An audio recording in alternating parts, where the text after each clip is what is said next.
Bueno, la clase de hoy, como veis aquí, va a hablar un poco de la historia de la aviación y además os voy a explicar por qué vuelan los aviones y cómo funcionan las partes más importantes de los aviones. Así que nada, empezamos y os cuento que todo esto de volar empezó con esto que veis aquí en 1783 con la primera pareja de hermanos de la que os voy a hablar, los hermanos Montgolfier, franceses que jugando en casa con su padre con bolsas de papel se dieron cuenta que al pasarlas por encima de la hoguera con el fuego y el calor de las llamas se llenaba la bolsa de papel de aire y flotaba. Luego cuando se hicieron mayores lo que hicieron fue construir uno grande y probar si eso funcionaba en tamaños grandes, y fueron los primeros que consiguieron hacer volar por primera vez seres vivos.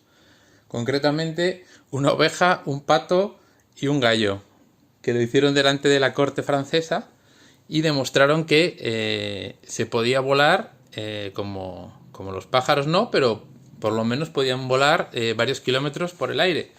Y eso fue alucinante para la época.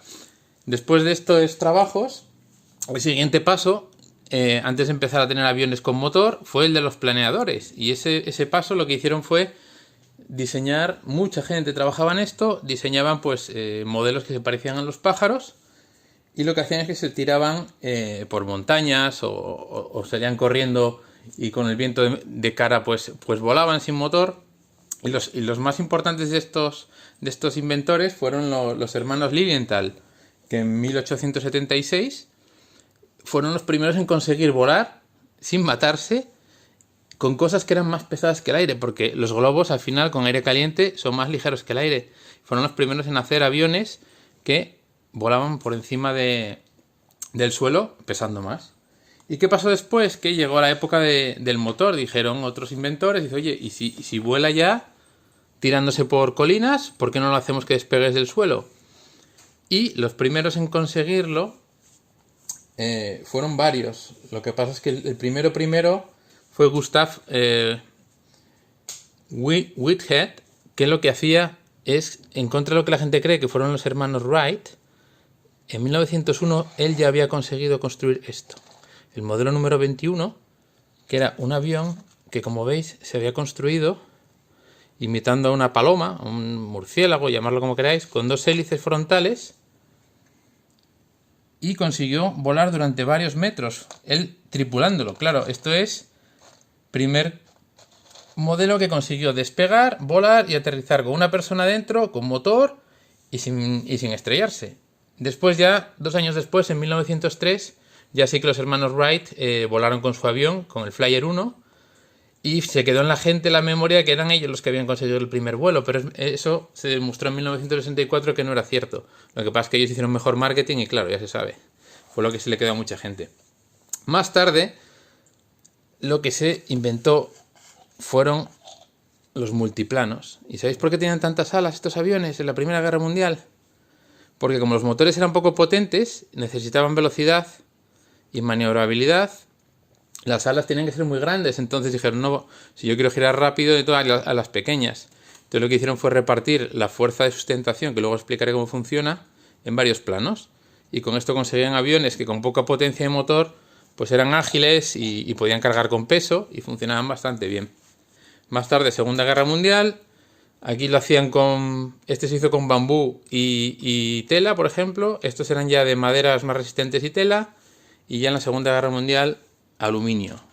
Se atrevieron a fabricar, como pasó en su día con los barcos, que pasaron de la madera al hierro.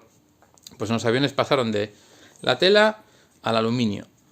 Y empezaron a tener aviones mucho más potentes, seguían usando las hélices, como veis, hélices, hélices, hélices. Y en este periodo fue cuando llegó la transición a los reactores, con los Messerschmitt alemanes de la Segunda Guerra Mundial. Y después ya se ha seguido evolucionando en aerodinámica, potencia, hasta llegar a los cazas modernos, que son pues unas máquinas impresionantes, ¿no?, a la hora de volar por el cielo.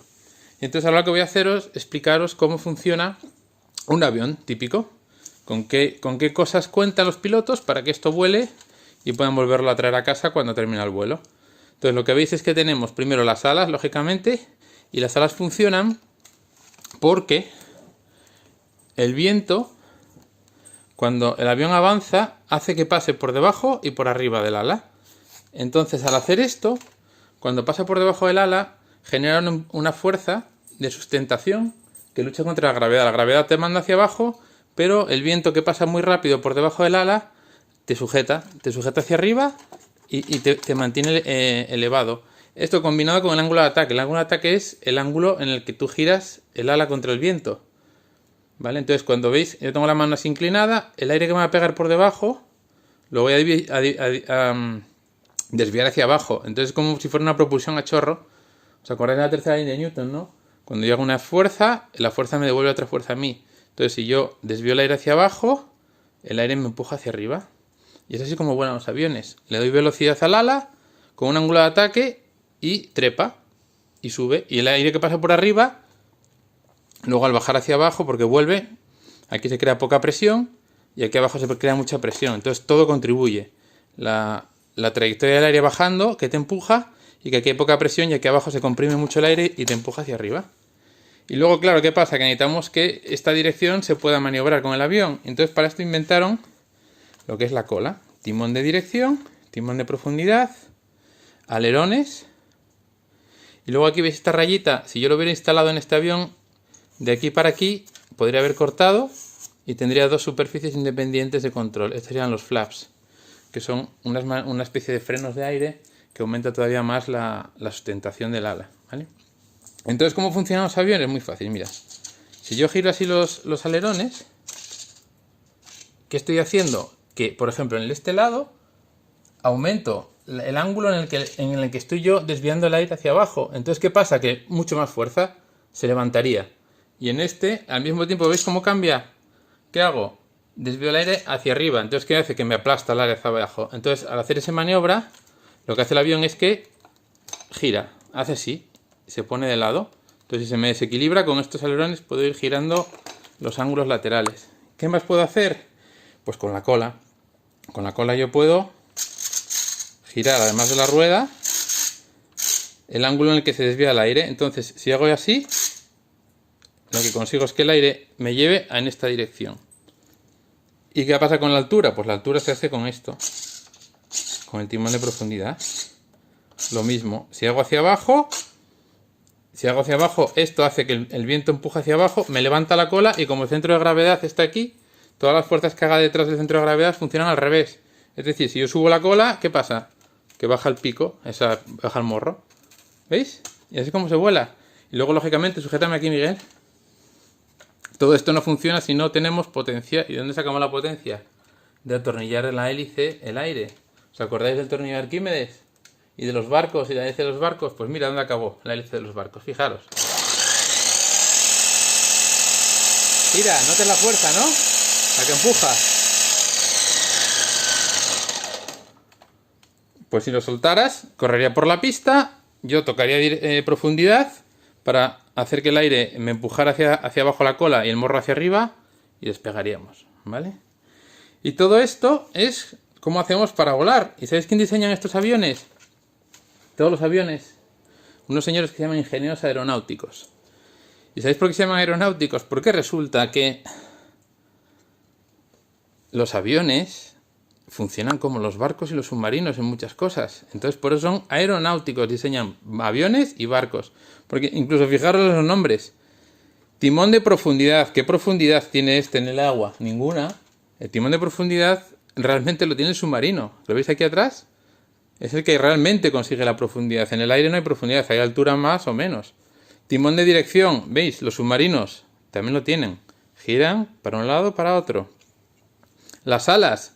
¿El avión qué es? Es un submarino con unas alas muy grandes. En lugar de tener estas aletillas aquí, tiene unas alas muy grandes. El fuselaje. Aquí lo tenemos, fijaros. Los principios aerodinámicos son los mismos, solo que este tiene que luchar contra fluidos más densos que son el agua y estos tienen que luchar contra el aire. Pero fijaros, casco presurizado para que no entre el agua, fuselaje presurizado para que no se nos vaya el aire y nos asfixiemos. Con lo cual, ya sabéis el motivo por el que yo cuando era pequeño me preguntaba ¿por qué dicen aeronáutico? ¿Qué tienen que ver los barcos con los aviones? Pues aquí lo tenéis. Son todos hermanos. Otra cosita más que sabéis. Hala, adiós.